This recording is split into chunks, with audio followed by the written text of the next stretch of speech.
All in Sports Network. We love sports.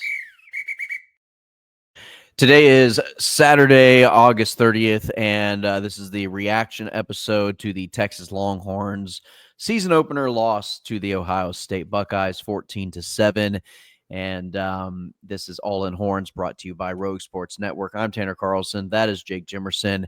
A lot of feelings going. I mean, literally, the game is just ending. So Ryan Day is having his post-game interview on the television as we speak. So, a disappointing outing. I thought there was a lot wrong. We saw very few glimpses of what can be a consistent, hopefully a consistent quarterback play. Arch struggled. Defense played perfect. Can't complain about the way they performed. Run game actually played pretty decent, pretty well. Can't complain about the run game. A little bit of a struggle in the first half, but really found their footing consistently really throughout the game. The passing game was awful. The passing game is what lost this game for the Texas Longhorns, whether that be scheme, drawing up play design from Sark, whether that be quarterback play from Arch, missing multiple 10-yard, 5-yard, 3-yard, 2-yard passing routes. I mean, just missing a lot of routes there. I think the storyline here is going to be Arch. I think that's going to be the majority of our conversation, Jake. My immediate reaction, my immediate feeling is, thank God this doesn't dictate the rest of the season for the Texas Longhorns. Can still win the SEC, can still make the playoffs, can still win a national championship, can still be the number one team in the country at the end of the year. However, we don't have an answer at quarterback. Not yet. I mean, you can't sit there and say Arch is going to for sure have a great season after this game. We started to see some glimpses here and there, but the concerning thing is all the glimpses were downfield shots, and you can't just rely on downfield shots.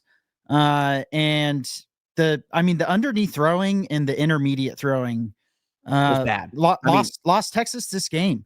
Multiple plays in the red zone with open guys.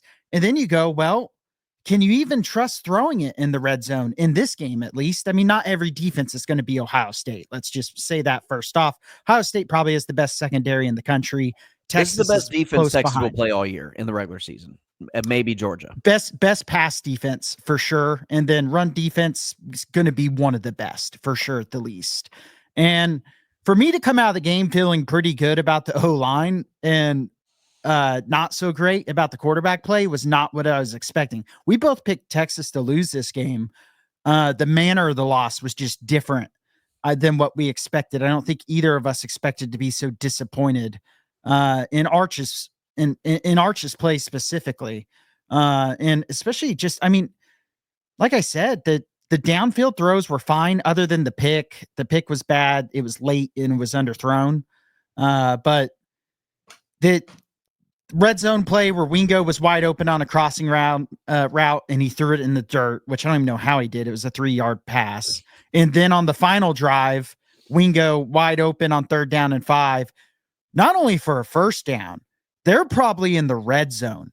If that ball is remote, now Wingo should still catch it. Wingo's supposed to be your star wide receiver, but it's a bad throw. It's behind him and it was high. He also had a pass to Jack injuries on that drive, that same drive that should have been completed as well. Now, he had a pass completed to injuries. That was a beautiful over the shoulder. One of the best throws I've seen from a Texas quarterback ever. But that was the only throw on that entire drive that was worth a damn. The touchdown pass to Livingston was fine. I mean, it was a good throw. Great. I mean, if we can consistently get those glimpses throughout the game, then we'll be fine. Arch needs these next 3 games. He desperately, the team passing offense needs these next 3 games to get some sort of rhythm, to get the offense down. Jake, I mean, I told you consistently throughout the game, I wasn't in love with the play design going into this game. I didn't love the play calling from Sark. Thought the red zone play calling was very conservative, something creative. You might as well do something creative and fail rather than run run, inside run, off tackle run, inside run, off tackle run, Do an quarterback outside run and do a sweep or a toss and then get bitched at for not doing an inside run. Well, the problem is do something creative. I don't care what it is. Do something creative. A little bit of motion, a little like a play action pass, rollout, something. Anything other than what you did in the red zone would have been a little bit better in my opinion. I just got very frustrated with the play calling and the play design in the red zone because it obviously wasn't working. Tried it again. It's just banging your head against the wall. I get it. The first couple of drives established the physicality. What Sark tried to do in this game was what he did against Michigan, which was establish the physicality, establish the line of scrimmage, win the line of scrimmage, and have that be your identity for the remainder of the game. It didn't work early, so just drop it and get to another point to where you can develop a little bit more creativity in the red zone and get some guys open. Again, that also falls on quarterback play, and the quarterback play wasn't good enough to where he could throw a 3-yard drag route for a first down. Yeah, I was going to say, I does it matter if guys were open? There were guys open in several red zone plays, and they were terrible throws. It was a combination of the two for me. Both can be true. I will say I wasn't in love with the play calling in the first half. It was conservative. I think he was trying to avoid getting a lot of pre-snap penalties and things of that nature because they had a few, but they didn't have that many. They didn't have as many as at Michigan last year. And I think part of that was because of being more vanilla. I think he thought they could rely on the defense and get enough drives together to score. Then the second half, I was fine with the play calling in the second half outside of the QB sneak on fourth down. When you have a QB who is struggling to throw short to intermediate routes, just the entire game, he was consistently hitting the ground. Bad. It closes your playbook so much. I mean, there's what can you do at that point? Yeah, and what you said was a big issue with me. Vanilla against Ohio State in the first half. I don't care if it is week 1 and you're not playing San Jose State, you're not playing Sam Houston State, you're not playing these guys. You don't go vanilla at any point in the play calling. I thought the pre-snap motion was lacking, at least in the first half. I saw a little bit more in the second half. I thought the misdirection the entire game was really off, and that's something that I've praised Sark on his play design his entire time at Texas is the misdirection and getting the defense to commit one way and then going a separate direction. Again, player execution does matter, and it plays a huge role in it. And the quarterback did not execute the way you needed to execute to have success in this game. End of story, period. But the play design also, I don't think, benefited in terms of getting the defense off track. I thought Matt Patricia had an excellent game plan, and their players executed defensively better than the player execution on the offense for Texas. If Arch plays average, does Texas win this game? Just average. I would say it's at least in overtime. I think Texas wins this game. Minimum, it's overtime with a chance to win. Sure. I think Texas wins this game probably 17-21-14, maybe 24-14 if Arch plays average. I mean, that first throw of the game was horrendous. And he was wide open. That's a big play. DeAndre Moore. And what did you and I talk about going into this week with Texas's offense? If you can get a big play early, first drive, if you can get a 40-yard play, 20-yard play down the field, get in and quiet the crowd and get a little momentum, a little bit of rhythm on your side, you're set up for success. That was the play. First play of the game. That was the play. And DeAndre Moore was wide open. Rest of the game, I didn't even see DeAndre Moore's number called a single time for the rest of the game. Yeah, and whether that was because they weren't the rest of the first half was essentially Texas not running the ball very well and Ohio State going, we're going to put 3 or 4 guys on the rush at most, and we're going to drop 8 back in coverage. Dude, I got just people yeah, my phone's Texas been sitting here buzzing, and I'm just going to delete all of them. People love to see Texas lose, and it's insane. It's all right. Yeah, but they never talk about their teams. It's weird how that works. Yeah. Because none of them are Ohio State fans. My phone is just blowing up right now. But, well, yeah, it's everyone who's going to, this was what and I think we said it during the summer is like all this hype for Arch, they got to open up at Ohio State. He's probably going to struggle and everyone's going to say he sucks. To be clear, I'm not worried about Arch long-term this season. He's going to be fine. I expected him to struggle this game. It's why I picked Ohio State to win. It wasn't because I hate Texas. I picked Ohio State to win because Texas is playing on the road. I knew Ohio State's defense is probably the best secondary in the country. And I was concerned about them running the ball consistently. Now, they ran the ball great in the second half. And I really thought it was the second half where the QB play kind of sunk them, just because against a team like Ohio State, there's not going to be someone wide open every play. There's just not. So when there is, you have to hit it. And especially when it's a easy crossing route. I just couldn't believe the crossing routes. I mean, there was 4 or 5 crossing routes just wide open that were thrown in the dirt. The opening play was a bounce pass 10 yards in front of them. And but I will say there's a lot of positives to come out of this game. The defense is as advertised. Grayson Littleton as advertised. Offensive line. I thought they, especially in the second half, I thought they played. Now, the last play, they got pressure on a blitz. There hadn't been pressure all game. Part of that because Ohio State wasn't sending much, but I thought the O-line played really well. This is the best Texas has run the ball against what is supposed to be an elite defense in the last 4 or 5 years. And that's one thing we talked about with this offensive line is there's a lot of unknown, but on paper, they should be better at running the ball. I think they did do a pretty good job of running the ball today. If you told me Texas was going to have 166 yards rushing at 4.5 yards per carry, Wisner would average 5 yards per carry, never in a million years would I have said Texas would have lost this game. Yeah, I would agree with a lot of the points you just made. Special teams look great.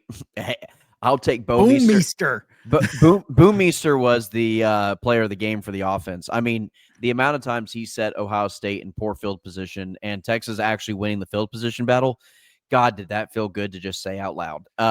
It is something that I think will benefit Texas long term this season, especially. In fact, I think it'll actually win a game or two for Texas this season. I think there's going to be a lot of games where, say, Oklahoma is going to be another battle, very similar to what we just saw today by play. But I think the Oklahoma-Texas game is going to be very similar to what we just saw today. Kind of a struggle, but I think field position is going to be huge in a game like that. And I think Texas could win a game strictly based off of Boomeister pinning teams back inside their own 10-yard line multiple times today. So MVP of this game for the losing team was the punter, unfortunately. Well, I thought the offense. I thought Leofau played great. I thought Leona Leofau played phenomenal. In fact, I didn't really see much of Anthony Hill make a big impact today, which a little disappointing. I saw the passing game didn't allow Colin Simmons to have a great game. It was quick, short passing game. Get the ball out quickly. You have to be disappointed in this game, though. He had the biggest penalty of the entire game was on Colin Simmons. Yeah. The hands to the face that on a third down that propelled Ohio State to their first touchdown drive. We're sitting in overtime right now if that doesn't happen. I mean, that and also the Leona foul, coincidentally enough, hands to the face on the holding penalty inside the end zone. That could have been a holding penalty that would have resulted in a safety, but instead it's offsetting penalties. And a few mistakes like that. Brandon Baker, a few untimely false starts. Again, you expect those types of things in especially week one. From Baker. Yeah, you expect a few of those things happen in week one. In a game like this, though, those are magnified, unfortunately. And so we have to call them out when we see them. You know, like it is what it is, unfortunately. But like week one, you expect bad penalties. You expect a little bit of sloppy play earlier in the season than what you would come towards the end of the season. But that's not to say that those plays didn't have a huge impact on the game. Yeah, no, I mean, this offense could not get behind the chains, especially when throwing the ball was as difficult as it was, especially until really most of the passing yards from Arch came, in that fourth quarter. And he only ended with 170 passing yards.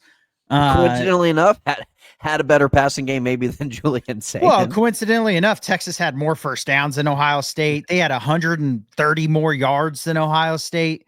But I mean, they didn't. I would say offensively, Texas moved the ball better in the second half than Ohio State by a long shot. I mean, just yards wise. The first half, Ohio State moved the ball a little bit better. That was because Sayin was hitting wide open guys for a few first downs here and there. Nothing alarming. I mean, you can't ask for anything more from the defense. So Ohio State, and I think we've kind of talked about the offense and our general thoughts, and we'll have more thoughts next week. But, you mentioned Leona Lafau. I thought the defensive tackles looked excellent. Cole Brevard he took on a quadruple team on a 3rd and 1 on, I think it was Ohio State's first drive, and pushed them backwards. All 4 players. It's what got them to 4 and out. I mean, yeah. And for a game where I thought Colin Simmons and Anthony Hill, neither of them played very good. Colin Simmons part because of just the way Ohio State was doing things, but still, he didn't. The only play that he was noticeable was the biggest negative play of the game, other than the 40-yard catch. That was more of a great play by Tate. But I saw a touchdown from Tennessee that doesn't look like it should be a touchdown. I need that to be a touchdown for them to cover. But the defense, I was impressed, and I gotta just I said his name earlier. I got to take a second to talk about him, get your thoughts too. Grayson Littleton, as advertised, made multiple plays. Yeah, I mean, especially there at the end of the game to force Texas to get at least a chance, an offensive drive with over 2 minutes to play. With that tackle on 3rd down, that was the biggest play of the game. But open field tackles. Hey, multiple PBUs on Smith. Carnell Tate had a great game, Carnell Tate played well, had that touchdown, obviously. Jeremiah Smith also played well, but I've seen both of those wide receivers take over a game to where you can't stop them. Texas contained both their playmakers on offense at wide receiver. I have zero complaints on the defensive side of the ball for me, aside from untimely penalties. Yeah, the untimely penalties is the number one, and hands to the face. So you just got to, I guess, practice a whole week. Keep your hands down. This week's practice, especially since you're playing a team you should just be able to easily beat. The whole entire week of practice should be Arch Manning throwing 3-yard crossing routes, and then the defense practicing not hitting people in the face mask. That should be the whole week of practice, because those 2 things, essentially, there's more that goes into that. If those 2 things got corrected, we're either sitting in overtime or we're talking about a Texas win. Yeah, you know how sicko I am in the brain. I was watching Central Michigan San Jose State last night, trying to get a little bit of a scouting report going for San Jose State. But yeah, I'm with you, man. There was very frustrating times. I thought the red zone, again, I thought it was overly conservative. I thought you could have been a little bit more creative. I would rather you be creative and fail than be conservative and fail. That's just what it is for me. And the off tackle runs, the quarterback keepers in the red zone. Obviously, Arch wasn't throwing the ball very well, and that started from the very first play of the game. I keep going back to it, but it's the only play that keeps just replaying in my head was that pass to DeAndre Moore that was 10 yards short. It wasn't even close. I'm not overly concerned with Arch long-term, like you said. I'm not overly concerned with his career as a Texas Longhorn quarterback and becoming a great college quarterback. This game was difficult as his first road game against the number 2 team in the country. I know they're ranked number 3. They're the number 2 team in the country. They'll be number 1 after this week, I assume. But yeah, it's just one of those things, man, where there were things that went against Texas's way that are fixable things. So that's a good thing. I think everything that we saw today that didn't go Texas's way is a fixable offense. Yeah. I'll put it that I think Texas is going to be able to just pound the rock against a lot of teams. They were able to run it like this against Ohio State, especially the second half. I think if teams start to have to commit short yardage, I'd like it to be better, but yes, the short yardage needs to be, because 4th down and goal, Ohio State gets inside the 5-10 yard line. They hand it off every time they score a touchdown. Texas couldn't do that. Again, same thing as the game in last year. So that, the short yardage needs to get better, especially in the red zone. You need to be able to, with an offensive line this big, you have to be, and when your QB is showing no signs of being able to make a short pass, and in the condensed red zone, what do you need to be able to do? If that is the case, you have to be able to just pound it down the middle and score. And it's as simple as that, because you can scheme someone open. They did that in the red zone. Wingo was wide open on a crossing route, either scores or gets inside the 5 yard line, and it's thrown in the dirt. And when your QB's playing like that, you can't trust them at that point. Dude, You there's just some trust him plays. for this. You trust him in this season, but within this game, Sark lost trust in Arch within the singular game. Yeah. Again, this isn't talking about long term. I don't think anyone who's sitting there, and believe me, the Texas fans were in full force on X, but anyone who's freaking out about Arch long term is short sighted, and the same people that bitched about Quinn last year and said Texas would have won the national title if Arch played. Arch needs some time in the cooker. These few games are going to be probably 3 of the most important games of the year, just from a getting experience and getting everything gelling standpoint. But when you lose Jake, trust in your mentioned that. quarterback in a game, it makes everything so much harder. And how could you have trusted Arch in this game if you're Sark? No, I completely agree with everything you just said. You mentioned it 5 weeks ago, 6 weeks ago, 3 weeks ago, a week ago. You mentioned it earlier this week. You wish this Ohio State game would have come week 3, week 4. You just wish it would have came a couple of weeks later instead of week 1. Not that it was home or away, not that it was in Austin or in Ohio State, whatever it was.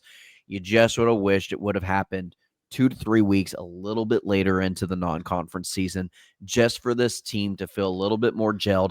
And look, I think Julian Sayin is going to be a much better quarterback than what he displayed today. I think the Ohio State offense is going to gel much better than what we saw today as well. It's a much higher scoring game if it's in week 3. That both teams probably get in the 20s if it's in week 3. You know, and I think Texas has one of the best defenses in the country. We saw Jeremiah Smith drop passes. When the hell have we ever said that? He dropped more passes in this game than he did last year. Yeah. Total. So again, it's just one of those things where it was a week 1.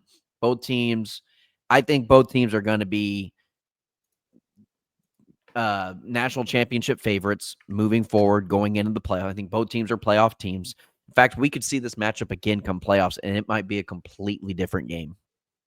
Yeah, I wouldn't be surprised if we see a rematch, and I wouldn't be surprised if it's a 31-24 game that's much higher scoring. And because, like you said, Sayin was impressive at times in this game. Arch was impressive at times in the fourth quarter. And I think both quarterbacks are going to get better as the season going. I think Sayin being a little more comfortable partly had to do with being at home. Again, I thought the communication, I mentioned that on Friday's episode. I thought the communication in this game would have been huge. I don't think that necessarily ruined Texas's chances. I think just missed throws. I mean, at the end of the day, at the very end of the day, when you have to break this down at the bare basics of what this game was, Arch missed throws that he should have made, and Texas could have been in better scoring positions because of it. Yeah, and Sark could have been better as well. I do agree with you. There's some blame to go on Sark, but I think when you lose trust in your quarterback in a game, which Arch forced him to lose trust in him in this game, it makes everything a little bit more difficult. But I think they're going to get a lot better because of this game, and I think the defense has got to be feeling really as confident as possible. Now they're going to play better quarterbacks throughout the year. You know, I'll be excited to see this defense when they play against Lagway, a little bit more of a proven quarterback, because I think getting Sayin week 1, his first start, Ohio State kept it extremely vanilla on offense. They tried to get Jeremiah Smith the ball a few times, and they just kept running it for 2 yards a carry.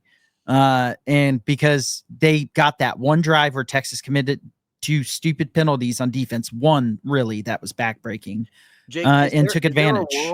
Is there a world that we live in that we look back at this game, week 9, week 10, maybe Ohio State has a loss or 2 on their schedule, and we look back on it where Texas is playing really good football, and we say, man, that could have been a win. That really, we really let one slip away. Do you think that there's a world that happens? My season prediction is that world. Your season prediction is that world. I mean, you picked Texas to have 1 loss on the season. That 1 loss was Ohio State, correct? Yeah. I picked Texas to have 2 losses on the season, Ohio State and Georgia, because you got to prove to me you can beat them. So the season's kind of going as expected from a win-loss perspective for both of us. Just the manner, the big kink in the hose that neither one of us was expecting, I don't think any Texas fan was expecting, was to be more nervous about the quarterback position going out of the game than anyone would have expected, and being probably more nervous about the quarterback position than any other position on the roster other than maybe wide receiver. which those are kind of go in tandem. You have the tough thing with judging wide receivers is the broadcast view. You just can't see what's going on down the field. And Fox did a terrible job of showing us replays of what was going on in the secondary. Gus Johnson struggled, in my opinion. I didn't think it was a great call from Gus it was horrible. Joel Klatt. But because I do think they should have shown more of what was happening in the secondary and from the wide receivers on both sides of the ball. They showed a lot of Jeremiah Smith, but they didn't really show a whole lot of Ryan Wingo and his battles on the outside. Or DeAndre Moore was, again, it's hard to say a complete no-show, although he had 2 catches for 6 yards. I don't know if he was open or not. And I don't know. I know one of those would have been at least 20, 30 yards down the field on the first play of the game. That's really all I really know. So, and Wingo probably has around 100 yards if he's just hit on a couple crossing routes. Yeah. Because those crossing routes were so open, it was silly. Yeah. But hey, before we log off, I know we're getting to a point to where we're exhausting the conversation on Arch Manning. I just want to say real quick on our reaction episode, how can you not be romantic about this sport? The Lee Corso tribute on College Game Day, one of the greatest Saturday mornings I've ever experienced. I mean, there were multiple times where I caught myself just staring, smiling like a stupid idiot, looking at his elementary school crush, just watching the TV and getting a little teary-eyed, getting a little choked up. The nostalgia, reliving all of those moments that I lived through as a child, the F it, the multiple times where dressed up like a full leprechaun suit, and the psych outs, and him picking the Boomer Sooners over the Texas Longhorns and the Cotton Bowl, and just like the amount of times where I just woke up every morning I don't sleep in on Saturdays when it comes to college football because I want to watch College Game Day, and I sit here from the time I was about 7 years old until now, waiting to see who Lee Corso is going to pick on the headgear pick every Saturday. And the fact that it bookended this way with Ohio State, you got to be romantic about this sport. It's the greatest sport in the world. And again, I was emotional watching it throughout this entire morning. So shout out to Lee Corso. I thought Steve Sarkisian's sentiments were perfect, discussing Lee Corso and how much he himself and his impact on College Game Day grew the sport of college football. Yeah, and College Game Day would not exist still without Lee Corso. He was the one who jump-started it. He's the reason why you can go get a Pat McAfee and bring him on, because that type of personality works. Not that they're the same personality, but just bringing in an eccentric personality that does things a little different than some of the standard people. And so it was very sad to see Lee Corso go. Obviously, it was time for him to go, just from a being able to talk like he used to standpoint. Yeah. But it was like reliving the childhood, this morning, and that was really fun. And the great thing is, he left College Game Day in a great spot. He made College Game Day, and he's leaving it. I don't want to say in a better spot, because Corso's a big hole to fill, but in a spot where Game Day can still be the same for our children as it was for us. Game Day is number one. It's always been my number one. There will never be a big noon kickoff. There will never be, even a Barstool pregame. There will never be another pregame show for college football that replaces College Game Day for me. I'm a College Game Day lifer. I choose College Game Day like I choose my favorite teams. I can't just not be a Longhorn fan. I can't just not be a Cowboy fan. And I can't just not be a College Game Day watcher on Saturday mornings. That's just what I do on Saturday mornings. I get my coffee, make some breakfast, and I watch College Game Day. But yeah, I thought the tributes were great. I thought Steve Sarkisian, he was interviewed prior to the game, and he just said, look, we don't have NIL, and the magnitude of the revenue sharing with the media rights and the competition going on between pregame shows and things like that, without Lee Corso, without him growing the game that he did and the audience that he attracted throughout the season. And I think he's completely right. I think Lee Corso had a much bigger impact on college football as a whole, more than anybody can actually put into words. Yeah, I think you said it best. You kind of said everything I'm thinking, and Sark said it as well. And while it was a disappointing loss for Texas, I'm still excited to watch college football the rest of the day. And hey, this is the great thing about being in a 12-team playoff. This does not decide the season. Nope. And if you want to jump off the bandwagon after one game where Bye. you lose to the number 3 team in the country on the road week 1, don't watch the rest of the season. Don't be celebrating if Texas pulls this thing back around and is looking like a national championship contender week 9, week 10. Don't be there watching it if you want to jump off the bandwagon. And see you later. Like there's not enough room. And those types of fans are the same people that said they win the national championship if Manning was the quarterback last year. Yeah. And now those people are going, and I shit you not, I saw these exact takes. Arch Manning is Garrett Gilbert. Like, get it. You can criticize him playing poorly in a game without overreacting to what his career is going to be. Yeah, believe it or not, there can be nuance in football takes. Believe it or not, two things can be true. He had a really bad game in his first road start against Ohio State, the number 2 team defending national champions in the world. He can also end his career as a Heisman caliber national champion for the Texas Longhorns. Yeah, he could still win the Heisman I don't think he will. I don't think either of us thought he'd win the Heisman this year. But he still could win it, which how funny would that be? By the way, for everybody, if you've made it this far in the episode, like, share, and subscribe. But if you followed Jake and I through any of this going back to last year, didn't we say 2026 is the year? Like 2026 is the year, in our opinion, where we think Texas is really going to be a threat, especially with Arch Manning, because we believe he's coming back next year. This year is going to be a lot of a determining factor of where this team is following last year's team. And again, everything can work out exactly the way that we have, thought, that we've spoken about. But technically, it is working out how we thought. Exactly how we thought, because we both thought Texas would start this season. It was going to be very low scoring and ugly. Yep. It's almost like this wasn't. I saw several people going this in like the first quarter going, this is not what I expected. And I go, what were you expecting Arch to come out and look like Peyton Manning in his prime? Because if so, you're just crazy. Yes, that's exactly what they were thinking. But anyway, now by the end of the game, did I expect him to play better? Sure, but I'm not worried. Texas is going to be fine. I didn't expect Arch to be missing 3-yard drag routes wide open. Yeah, and then throw two, the deep ball to Livingston was a great throw, and then that throw to Andres was as good as a throw as you will ever see in college football. But then he he throws that throw to Andres, and then he misses Wingo on what would be a 30, 40-yard gain if he just hits him on a simple crossing route. But those things will get ironed out. Some of that's timing.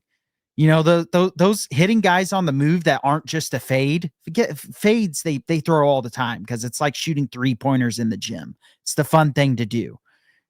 Hitting those contested layups per se on those, guys on the move full speed going over the middle.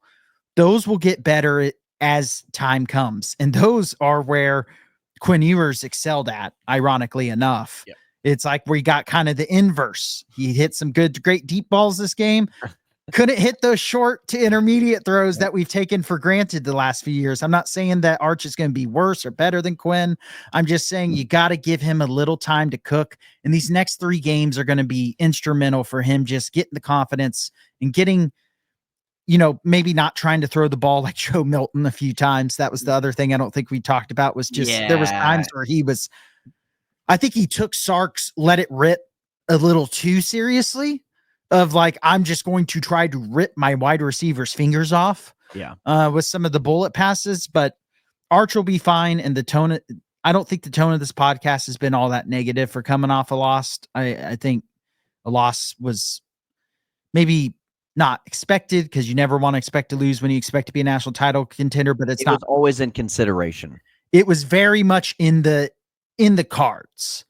And for me, I'm still very excited about this team. I think that my truly last thought, because I know we're going over time, but I've been trying to think of how to formulate my final thought, and I think I got it. This defense is going to be so good that I just don't see this offense not coming along enough for this team to be, a 10-win team, or maybe at worst a 9-win team. that I just expect this offense to get better enough. And there was a lot of things I saw that I liked from the offensive line and from the running backs.